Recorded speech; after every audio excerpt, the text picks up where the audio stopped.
Hello दोस्तों, नमस्कार। स्वागत है एक बार फिर से आप सभी का अपने प्रिय चैनल पर। दोस्तों आपको बता दें जो अभी की सबसे बड़ी खबर आ रही है, जहां पर ये देश क्या ड्रैगन के ऊपर ब्रह्मोस से करेगा हमला। जी हां दोस्तों, सबसे बड़ी खबर। और इसी बीच आपको बताएंगे पहली बार पाकिस्तान के प्रस्ताव पर भारत ने किया है समर्थन। जी हां दोस्तों, बताएंगे किस मुद्दे पर भारत का आया है समर्थन। साथ ही साथ आपको बताएंगे जहां सीमा हैदर मामले में सबसे बड़ी खबर। डीजीपी विक्रम सिंह ने उठाए गंभीर सवाल, कह दिया सीमा हैदर कहीं आईएसआई की साजिश तो नहीं। जी हां दोस्तों, साथ ही साथ आपको बताएंगे जहां भारत की ब्रह्मोस मिसाइल को नहीं रोक पाएगा चाइना का S-400 डिफेंस सिस्टम। जी हां, ब्रह्मोस एरोस्पेस के सीईओ का सबसे बड़ा बयान दोस्तों। साथ ही साथ सब्जियों के बढ़ रहे दामों पर भारत सरकार का सबसे बड़ा एक्शन। सारी जानकारियां बताएंगे दोस्तों, बनेगा वीडियो के अंत तक। और अभी खबरों में आगे बढ़ने से पहले हमेशा की तरह अपने भारत देश का और भारतीय सेनाओं का दिल से समर्थन करते हैं तो वीडियो को भी कर दीजिए लाइक, चैनल को कर दीजिए सब्सक्राइब, बेल आइकन दबाइए, साथ ही कमेंट बॉक्स में लिख दीजिएगा जय हिंद। जी हां दोस्तों, तो चलते हैं पहली और सबसे बड़ी खबर की तरफ, जहां पहली बार पाकिस्तान के प्रस्ताव पर भारत ने किया समर्थन। मुस्लिम देश भी आए साथ। संयुक्त राष्ट्र में आखिर क्या हो गया आपको बता दें। स्वीडन में पवित्र कुरान जलाने की घटना के खिलाफ संयुक्त राष्ट्र मानवाधिकार परिषद में पाकिस्तान एक प्रस्ताव लेकर आया था। धार्मिक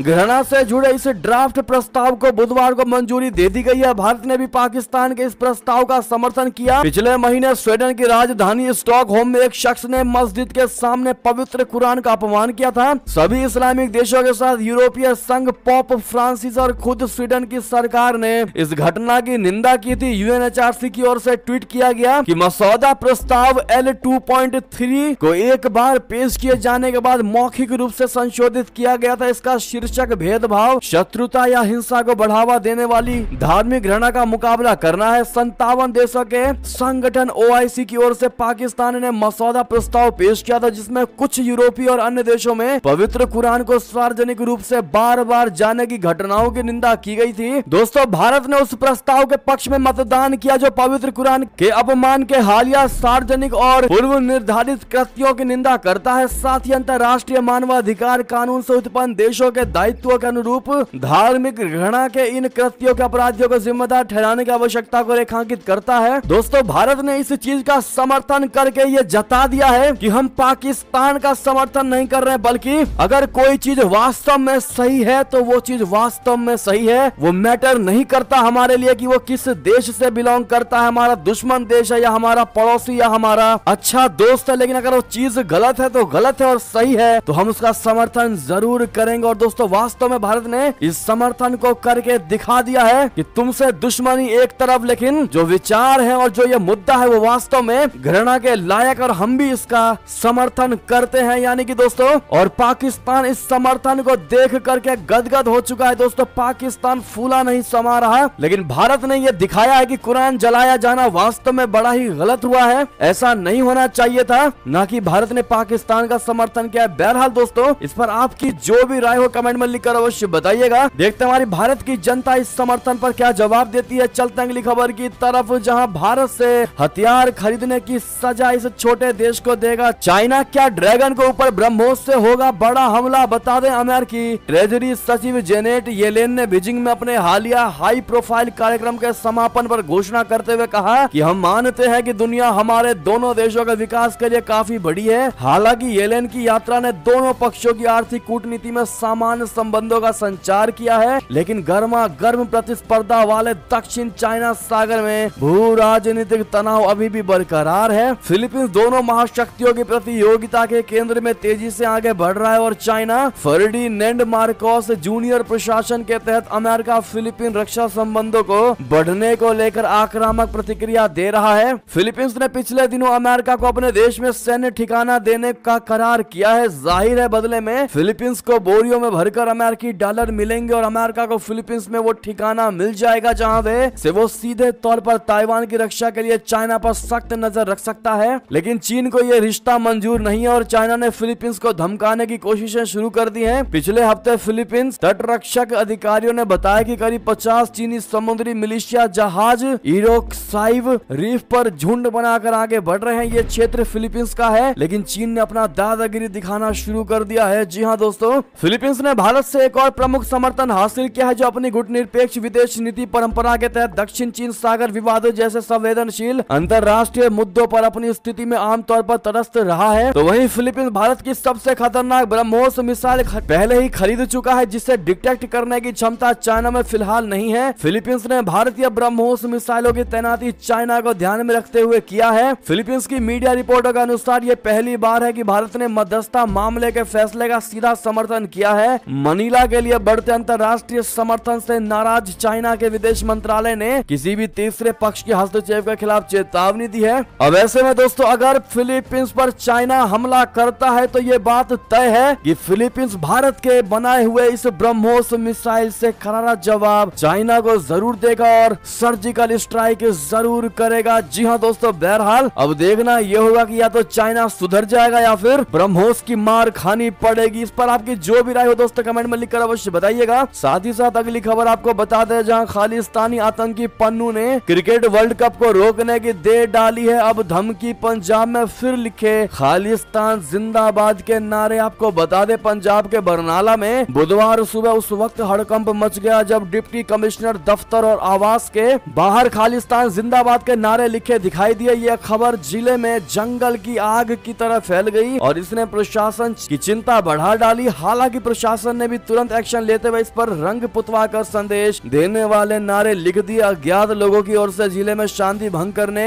के मकसद से खालिस्तान जिंदाबाद के नारे लिखे गए। इस बीच खालिस्तानी आतंकी गुरपतवंत सिंह पन्नू का एक वीडियो सोशल मीडिया पर वायरल हुआ, जिसमें वो एक बार फिर भारत के खिलाफ जहर उगलता दिखाई दिया। सिख फॉर जस्टिस के चीफ और खालिस्तानी आतंकी गुरपतवंत सिंह पन्नू को जो वीडियो सोशल मीडिया पर वायरल हो रहा है, उसमें वो भारत में होने वाले क्रिकेट वर्ल्ड कप को रोकने की धमकी देता सुना जा सकता है। साथ ही पन्नू कनाडा में मारे गए खालिस्तानी आतंकी हरदीप सिंह निज्जर की मौत का बदला लेने की भी बात कहता दिखाई दे रहा है। जी हाँ दोस्तों, अब ऐसे में देखते हैं भारत सरकार पन्नू पर क्या बड़ा एक्शन लेती है, क्योंकि जब किसी का समय आता है दोस्तों, बुरा समय आता है, तो वो ज्यादा फड़फड़ाने लगता है और यही स्थिति गुरपतवंत पन्नू की होती दिखाई दे रही है। लग रहा है जैसे उसका भी अब बुरा समय आने वाला है। अगली खबर की बात करें, जहां दोस्तों एनएसए अजीत डोभाल का अब तक का सबसे बड़ा दावा भारतीय मुसलमानों को लेकर, जहां उन्होंने कहा कि वैश्विक आतंकवाद में भारतीय मुसलमानों की संलिप्तता बहुत ज्यादा कम। जी हाँ, राष्ट्रीय सुरक्षा सलाहकार यानी एनएसए अजीत डोभाल जी ने आतंकवाद के किसी धर्म से जुड़े ना होने पर जोर देते हुए मंगलवार को कहा कि ये कोई संयोग नहीं है कि देश में करीब 20 करोड़ मुसलमान होने के बावजूद वैश्विक आतंकवाद में भारतीय नागरिकों की संलिप्तता बहुत ही कम रही है। डोभाल ने यह भी कहा कि भारत उन संस्कृतियों और धर्मों का मिलन स्थल रहा है जो सदियों से सद्भाव के साथ सह अस्तित्व में है। उन्होंने कहा कि देश में धार्मिक समूहों के बीच इस्लाम को एक अनूठा और गौरवपूर्ण स्थान प्राप्त है। डोभाल भारत दौरे पर आए मुस्लिम वर्ल्ड लीग यानी MWL के महासचिव डॉक्टर मोहम्मद बिन अब्दुल करीम अल इस्सा के सम्मान में खुसरो फाउंडेशन और इंडिया इस्लामिक कल्चरल सेंटर द्वारा आयोजित एक कार्यक्रम को संबोधित कर रहे थे। जी हाँ, साथ ही साथ अगली खबर आपको बता दें, जो सबसे बड़ी खबर और एक्सक्लूसिव खबर है, जहां पर सीमा हैदर कहीं ISI की साजिश तो नहीं। जी हाँ दोस्तों, ये हम नहीं, पूर्व DGP विक्रम सिंह ने उठाए हैं गंभीर सवाल। कहा पुलिस कस्टडी में लेकर होनी चाहिए पूछताछ। जी हाँ दोस्तों, आपको बता दें, प्यार के लिए अवैध रूप से बॉर्डर पार करके भारत आई पाकिस्तानी महिला सीमा गुलाम हैदर और उसके भारतीय प्रेमी सचिन मीणा को लेकर पूर्व DGP विक्रम सिंह ने गंभीर सवाल उठाए। विक्रम सिंह को शक है कि सीमा हैदर किसी बड़ी सुनियोजित साजिश का हिस्सा हो सकती है। इसके पीछे पाकिस्तान की खुफिया एजेंसी ISI भी हो सकती है। विक्रम सिंह का कहना है कि सीमा हैदर को कस्टडी में लेकर पूछताछ होनी चाहिए। सीमा हैदर को पुलिस ने 4 जुलाई को गिरफ्तार किया था। 4 दिन बाद ही उसे अदालत ने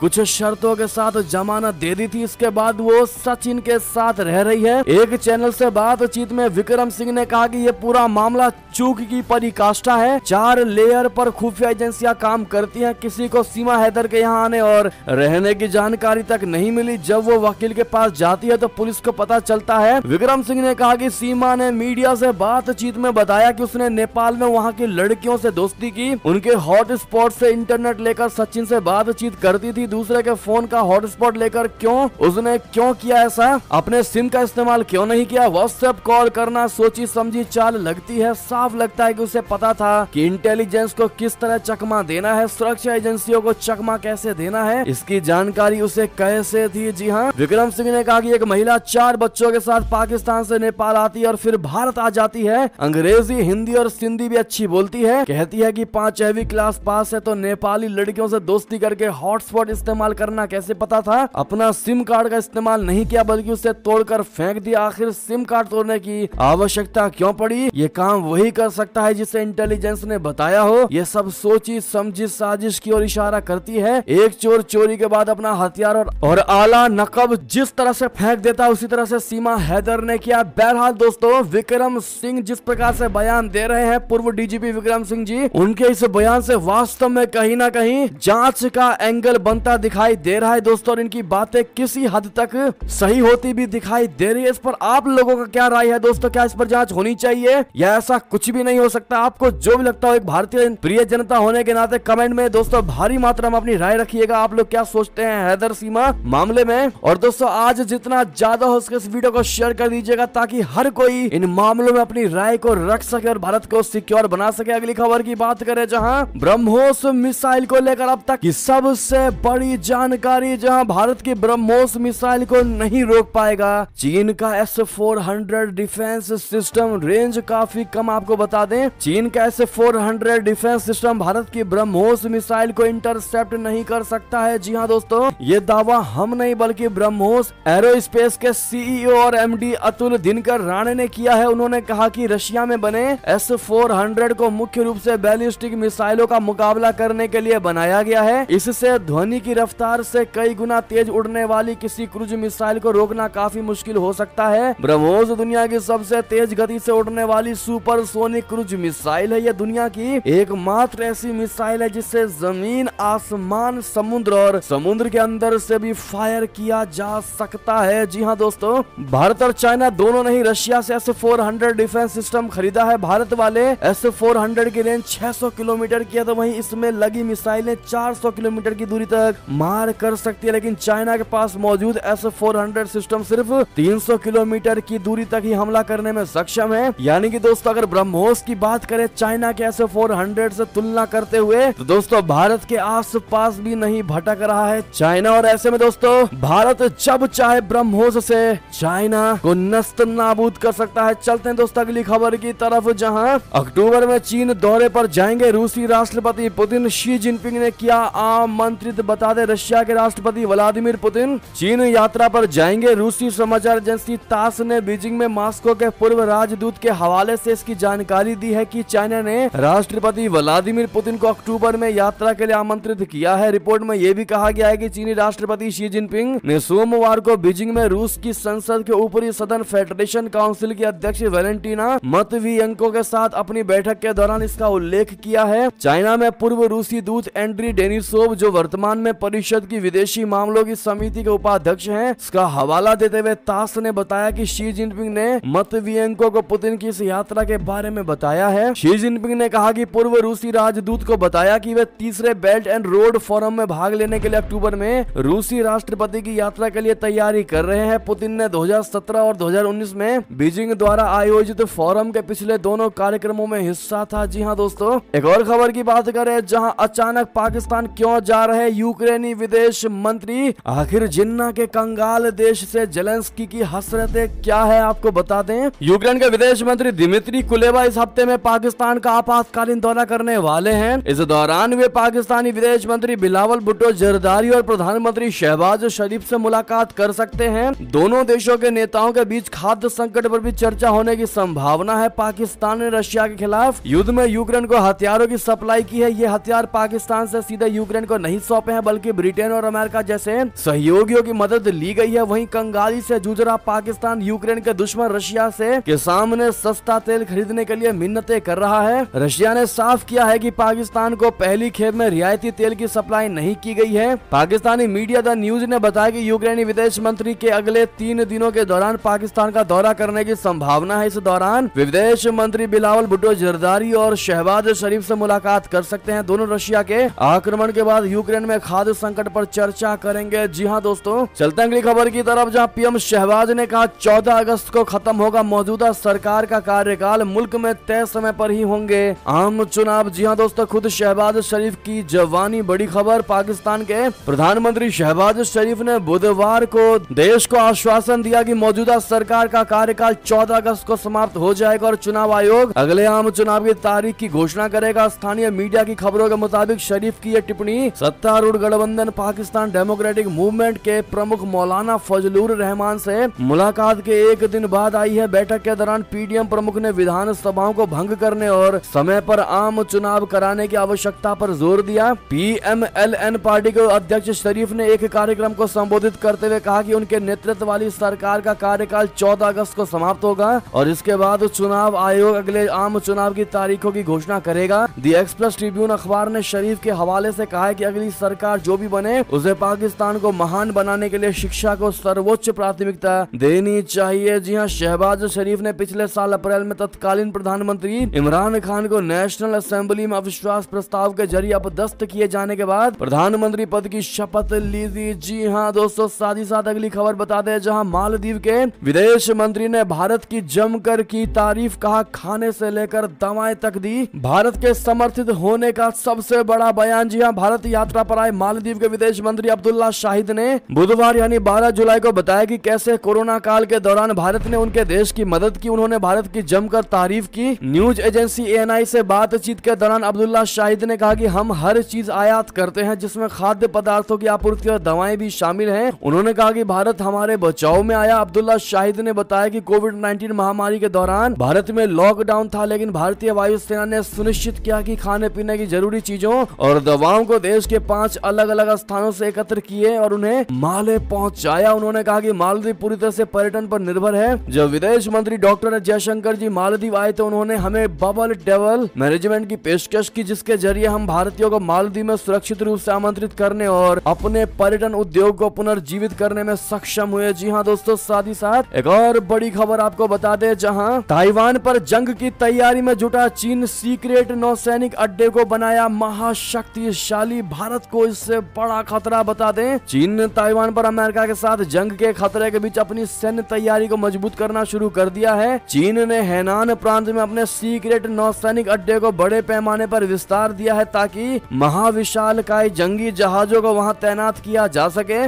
सैटेलाइट तस्वीर से खुलासा हुआ है कि 3 ठिकानों और जहाजों के खड़े होने की जगहों को तेजी से विस्तारित किया जा रहा है। चाइना की नौसेना दुनिया में सबसे बड़ी है और ताइवान पर अमेरिका के साथ टक्कर लेने के लिए वो अभी कई महाविनाशक युद्धपोत बना रही है। चीन के इस यूलिन बेस से न केवल अमेरिका बल्कि भारत को भी बड़ा खतरा है। चाइना के राष्ट्रपति शी जिनपिंग ने अपने पूर्वी थिएटर कमांड को जंग के लिए तैयार रहने को बोला है। साउथ चाइना मॉर्निंग पोस्ट की रिपोर्ट के मुताबिक चीन इस साल के आखिर तक कम से कम 10 विशाल युद्धपोत अपनी नौसेना में शामिल करने जा रहा है। जी हाँ दोस्तों, अगली खबर की बात करें, जहां बलूचिस्तान में पाकिस्तानी सेना पर टीजेपी आतंकियों का सबसे बड़ा और भीषण हमला, 9 सैनिकों की मौत, 15 घायल। बता दे, पाकिस्तान के बलूचिस्तान प्रांत में तहरीके जिहाद पाकिस्तान के आतंकियों ने सेना के ठिकाने पर भीषण हमला किया। इसमें कम से कम 9 सैनिकों के मारे जाने की खबर है। हालांकि पाकिस्तानी सेना ने अभी तक केवल 4 सैनिकों के मारे जाने की पुष्टि की है। पाकिस्तानी सेना ने कहा है कि 5 जवानों की हालत बहुत गंभीर है। बताया जा रहा है कि 5 आतंकियों ने बलूचिस्तान के झोप में सैन्य ठिकानों पर हमला करके उस पर कब्जा करने की कोशिश की। दोनों पक्षों के बीच अभी जोरदार गोलीबारी जारी है। पाकिस्तानी सेना ने बताया कि अभी भी 2 आतंकियों ने सैन्य ठिकाने के अंदर मोर्चा संभाल रखा और इन आतंकियों को मारने के लिए कार्रवाई चल रही है। साथ ही साथ अगली खबर बता दें आपको, जहां 5वीं बार यूएई दौरे पर जाएंगे पीएम मोदी जी। अरब देशों के साथ रिश्ते कैसे और मजबूत कर रहा अपना भारत। बता दें, भारत के प्रधानमंत्री नरेंद्र मोदी जी फ्रांस की 2 दिवसीय यात्रा से लौटते हुए 15 जुलाई को यूएई पहुंचेंगे। विदेश मंत्रालय ने बुधवार को यह जानकारी दी। भारतीय प्रधानमंत्री की 9 सालों के कार्यकाल में 5वीं यूएई यात्रा होने वाली है। विदेश मंत्रालय के बयान के अनुसार प्रधानमंत्री मोदी जी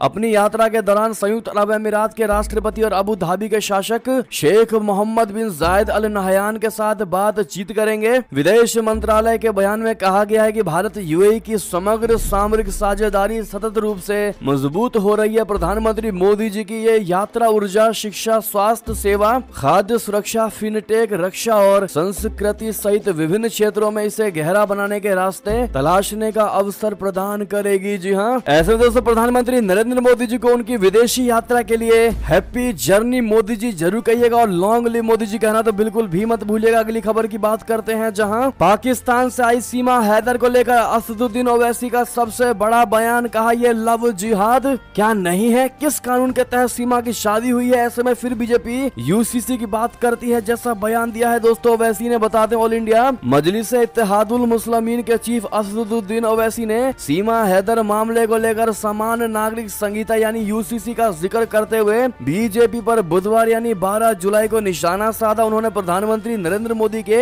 यूसीसी पर दिए गए बयान को लेकर भी कई सवाल खड़े किए। एआईएमआईएम के सांसद असदुद्दीन ओवैसी ने महाराष्ट्र के नांदेड़ में कहा कि पाकिस्तान से आई सीमा हैदर वाला मामला क्या लव जिहाद नहीं है, किस कानून के तहत सीमा की शादी हुई है। ऐसे में फिर बीजेपी यूसीसी की बात करती है। जी हाँ, उन्होंने कहा कि बीएसएफ और केंद्रीय गृह मंत्री अमित शाह को देखना चाहिए कि सीमा नेपाल के रास्ते कैसे भारत आ गई। सीमा हैदर ने अपने पति को छोड़े बिना शादी कैसे कर ली। ओवैसी ने कहा कि पीएम मोदी कहते हैं कि एक घर में दो कानून कैसे रहेंगे, ये गलत है। सीआरपीसी उत्तर पूर्व के राज्यों में अभी तक लागू नहीं है। हिंदू अनडिवाइडेड फैमिली के तहत दूसरे समुदाय के लोगों को टैक्स में छूट क्यों नहीं मिलती। यूसीसी आने से सबसे अधिक हमारे हिंदू भाई बहन परेशान होंगे। हिंदू मैरिज एक्ट और हिंदू उत्तराधिकार अधिनियम सब चला जाएगा। हिंदू अनडिवाइडेड फैमिली के तहत हिंदू भाई बहनों को मिलने वाला टैक्स में छूट का लाभ भी चला जाएगा। यानी कि सीमा हैदर मामले में ओवैसी दोस्तों सीमा के विरोध में खड़े होते दिखाई दे रहे। उनकी कोशिश है कि आखिर ऐसा हुआ क्यों, और वो केंद्र सरकार पर ही सवाल खड़े करने लगे। दोस्तों ऐसे में आपका क्या जवाब होगा ओवैसी के इस बयान को लेकर, बताइएगा जरूर। अगली खबर की बात करते हैं, जहां केंद्रीय गृह मंत्री अमित शाह जी ने कहा कि साइबर अपराधों ने पूरी दुनिया में नागरिकों की सुरक्षा को डाला है खतरे में। जी हाँ, केंद्रीय गृह मंत्री अमित शाह जी ने बुधवार को कहा कि सीमा विहीन डिजिटल मंच के विकास के साथ साइबर अपराध ने दुनिया भर के नागरिकों की सुरक्षा के लिए अहम खतरा पैदा किया है। उन्होंने कहा कि इस समस्या से प्रभावी रूप से निपटने की कुंजी भरोसेमंद वैश्विक साझेदारी है। शाह नॉन फंजिबल टोकन यानी एनएफटी, कृत्रिम बुद्धिमत्ता यानी एआई और मेटावर्स के युग में अपराध और सुरक्षा पर 2 दिवसीय G20 सम्मेलन का बृहस्पतिवार को गुरुग्राम में उद्घाटन कर रहे होंगे। जी हाँ दोस्तों, साथ ही साथ अगली खबर आपको बता दें, जहां टमाटर में या सब्जियों के बढ़े दाम को लेकर कीमतों में लगी आग से चिंता गहराई। सरकार प्रमुख राज्यों से संपर्क में है। नाफेड एनसीसीएफ को मिला इसका जिम्मा। जी हाँ, बीते कई दिनों से चिंता का सबब बने हुए हैं। सब्जी बाजार में सबसे महंगा ऑप्शन बन चुका टमाटर कई राज्यों में 100 रुपए प्रति किलो की दर से भी अधिक रेट पर बिक रहा है। टमाटर की कीमत नियंत्रण से बाहर जाता देख केंद्र सरकार ने प्रमुख उत्पादक राज्यों से टमाटर खरीदने की योजना बनाई है। सरकार ने टमाटर खरीदने के लिए अपनी एजेंसियां NAFED यानी नाफेद और NCCF को आंध्र प्रदेश, कर्नाटक और महाराष्ट्र जैसे प्रमुख उत्पादक राज्यों से संपर्क करने को कहा है। जी हाँ दोस्तों, देश भर में टमाटर की कीमतों में उछाल के बीच केंद्र सरकार ने राज्यों की मंडियों से मुख्य सब्जी की तुरंत खरीद करने का निर्देश दिया है। बता दें कि प्रमुख शहरों में टमाटर की कीमत बढ़कर 150 से 160 रुपए प्रति किलोग्राम तक पहुंच गई है। ऐसे में दोस्तों हमारा सवाल आपसे यही है कि आप जहां से भी इस वीडियो को देख रहे हैं, आपके शहर में टमाटर के क्या भाव चल रहे हैं। दोस्तों अगर पर केजी की बात करें तो कितने रुपए का मिल रहा है टमाटर, बताइएगा जरूर। बहरहाल ये थी तक सारी बड़ी खबरें। आपको हमारी खबर कैसी लगी, आशा करता हूँ बहुत अच्छी लगी होगी। अगर थोड़ी भी अच्छी लगी है तो इस वीडियो का भी अपने भाई बंधुओं में व्हाट्सएप, फेसबुक, ट्विटर के जरिए पूरे भारत में शेयर करना बिल्कुल मत भूलिएगा। और अभी कर दीजिए इस वीडियो को लाइक, चैनल को कर दीजिए सब्सक्राइब, बेल आइकन दबाइए, साथ ही कमेंट बॉक्स में लिख दीजिएगा जय हिंद जय भारत। और यहाँ तक बने रहने के लिए आप सभी